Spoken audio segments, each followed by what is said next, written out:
I'm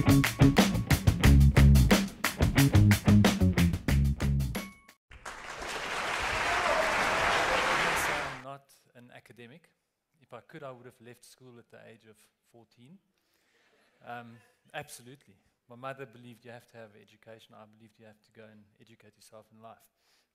So, but I respect academia. But I operate in my profession from my heart and from my gut, and I've learned there's power there. Because we choose our life partners based on what happens down here and less on what happens up here or up there.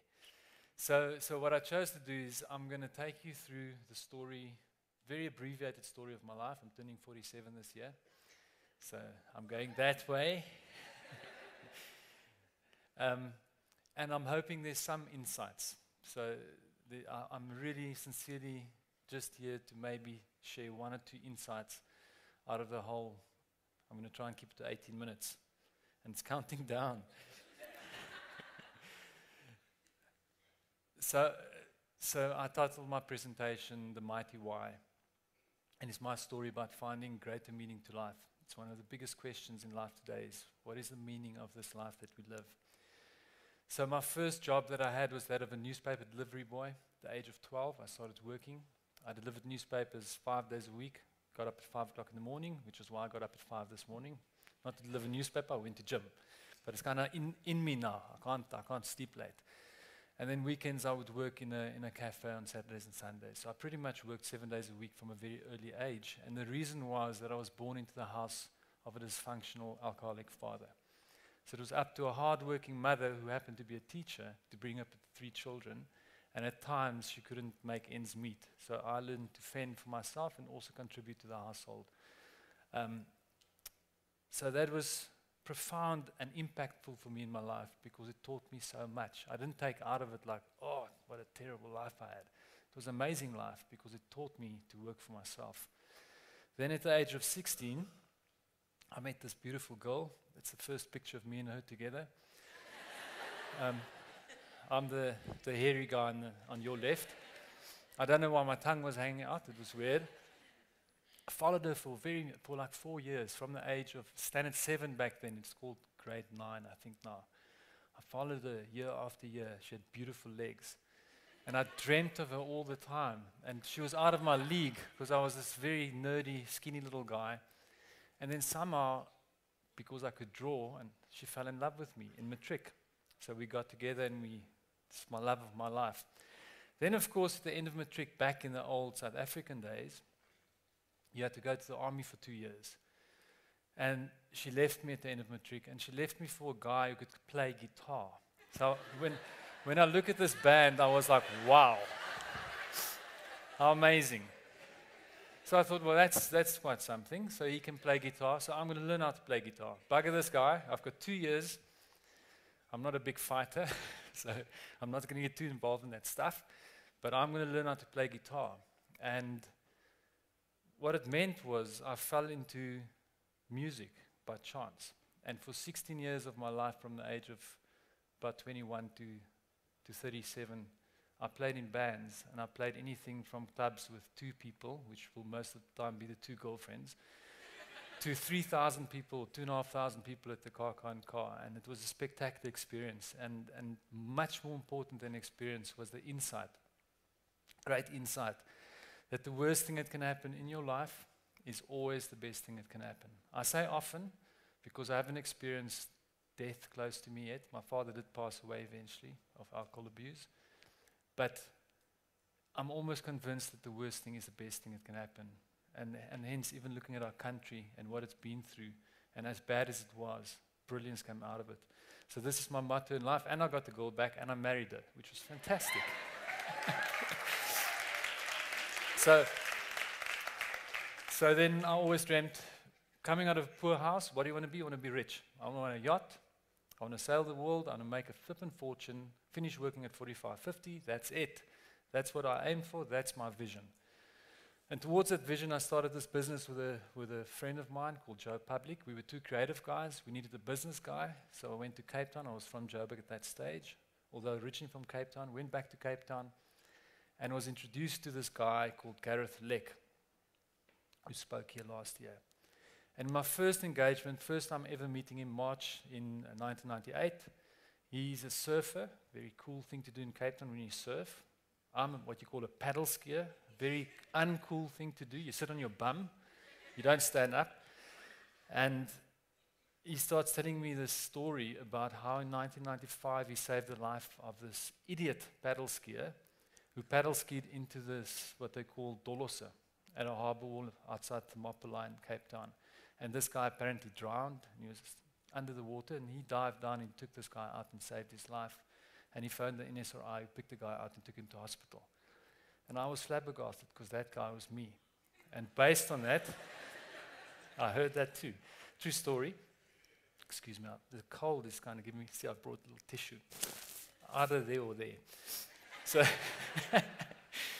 so it was unbelievable. I couldn't believe this guy that I've never met before, because when I drowned in 1995, I experienced death. I didn't know there was human intervention. You find God very quickly if you don't have God in your life at that moment when you die. I don't want to die. Start praying. And this guy was sent like an angel. And we decided that's it, meant to be, started a business. So we started our business. There's a picture of us. I'm the guy with the long hair, bad picture. And we started this business from absolute scratch. And the third partner took the picture. And we revolutionized what we call takeaway advertising. So it means we turned the whole model into a restaurant, and you can buy rare, medium, well-done ideas off a menu, and then we'll execute rare, medium, well-done ads. It's fantastic. It was brilliant. I was called a head creative chef, and we had a little diner in Cape Town, and sometimes people walk in and ask for coffee and cake, and we'll say, get out of our shop. It's an ad agency, can't you see? So we started this little business, and 3 years later we were approached by an international American company, and they bought us, and we didn't sell for any money. We had this dream, and we wanted to take this model all over the world. And so we opened in New York City for all but 3 months, because in 9/11, what happened? September 11, and the economy crashed, and a little shop shut down, and our third partner stayed in the States. He's there to this day, and we stayed in South Africa. But then suddenly we were working for this American beast. We were under the whip of an American company who owned us 100%. A few years later, they merged us, little Cape Town agency of about 18 people, with a business, a struggling business in Johannesburg, and suddenly I was in Joburg heading up a business of about 45 people, plus our 15 in Cape Town, we were 60 people. And it wasn't great because I inherited this culture, and there wasn't much in this culture. And for a few years, I was fighting to change this culture. There was no creativity in the business. We were good people, but they didn't have passion. And you can't inspire passion in people. And then I retrenched the guy because he wasn't a nice guy. So I won't get into the detail, but he was really not a nice guy. And what he did was he went and worked for our biggest client, and he fired us within 3 months. So we lost our business. So we had to retrench overnight 35 people, close down Cape Town. Gareth came up and joined me. And it was really a low point of my life, and I went into personal recession. So I find there's a bit of a theme here, and I've heard it through a few speakers now. I heard it there from Gil now. It seems like we have to hit like rock bottom before we really wake up. And this is the sort of the crux of the message is I took a hard look at my life. And always people ask, how are you? Always go, I'm fine. And you put on a nice brave face because that's what we do. We want to be positive. But I decided to take a hard look at life, but a really, really hard. So if you look at tequila, you know, I call it the truth serum. What happens with tequila, you take your first sip and you kind of like your foot start tapping, and you take another sip, and then even a white guy finds rhythm. You know? And then another sip, and then the white guy can actually dance, or you think you can, but you look like a fool. And then you take your shirt off, and thank God I'm in a bit better shape than 10 years ago. I wouldn't take my shirt off then. And then before you know it, you're naked. And then at the bottom of this bottle, you get to the worm stage. And sometimes there is even a worm there. But this is when the can of worms open in your life, and you start looking at the real truth. You go like, my wife is this, or my husband's that, my boss is. The truth comes out. And the next day you wake up with a hangover and life is fine again. So I looked at my life and I took stock. So I was never academic, but I'm exceptionally good at mathematics. I find math is my art. So this gets a bit mathematical, but I measured my life, and it didn't make sense because the overall output of my life was below 40%. And I've worked since the age of 12. I'm the hardest worker I know. I've got good intentions, and I'm I'm seriously talented in my field.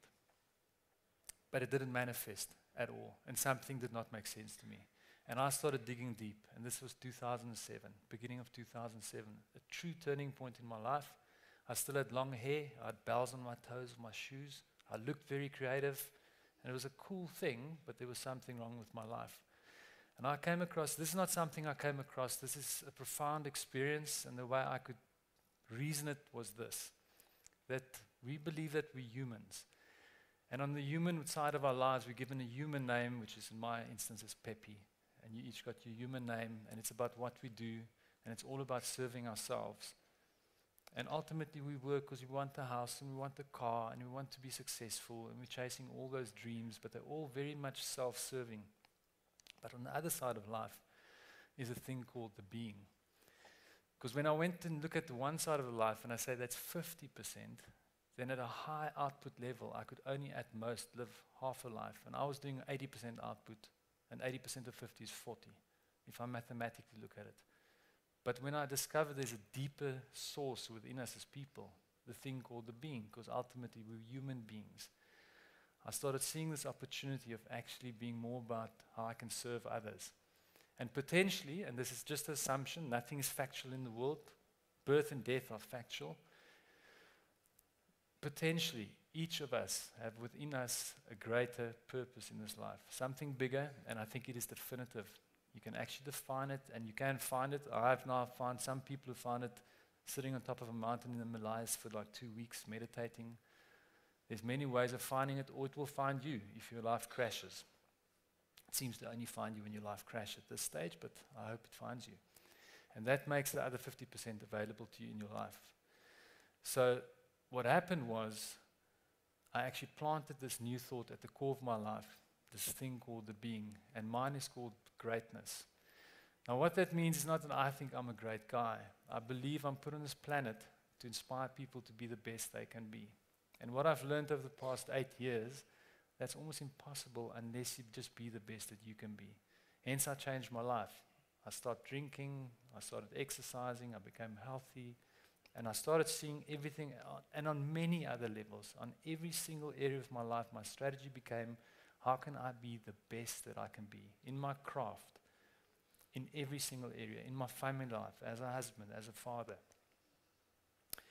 And I realized this approach of self-serving is actually quite selfish, because what happens is everything exponentially increased, but not from 40 to 100, from 40 to 2,000.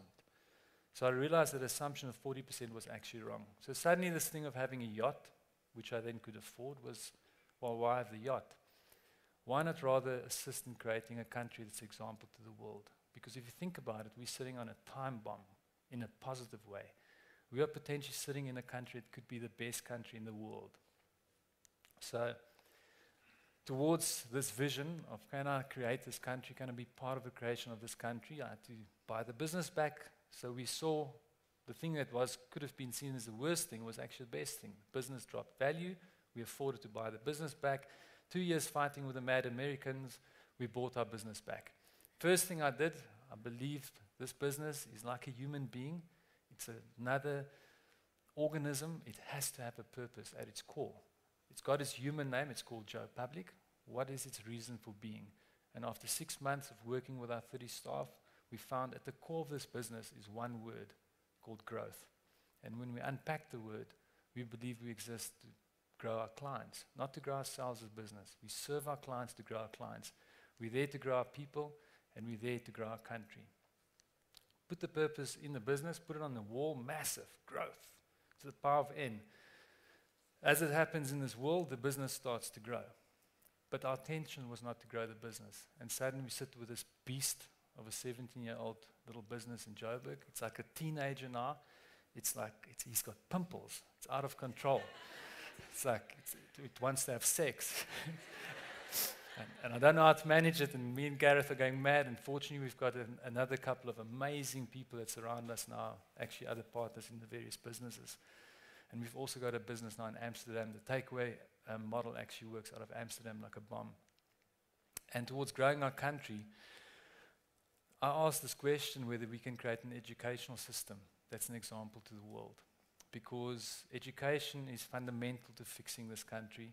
This is not a new idea, it's a global idea. The educational system was actually developed to dumb people down. And I feel very passionate about it because there's no art in education anymore. It's all about IQ. So we created a non-profit organization called One School at a Time, because in Africa they say if you want to eat an elephant, you start with small bites. I'm a vegan, I don't eat elephants, but I know the approach is with anything you want to do, when you have an idea, you start and you just do it. So instead of worrying about how are we going to fix education in my lifetime, I'm going to have a long life because I'm going to be super healthy, is you start with one school. Started with one school in Soweto. We've now got a second one in Diepsloot because we work with township schools because that's where the mass problem lies. 5% of schools are proper schools. The rest are all dysfunctional. And over the years, the 7 years that we've worked with the one school and now the second one for 2 years, we've seen absolute improvement in the school. We've got multiple engagements with the schools at many levels. But what I'm really interested in is an educational system that can truly unlock human potential.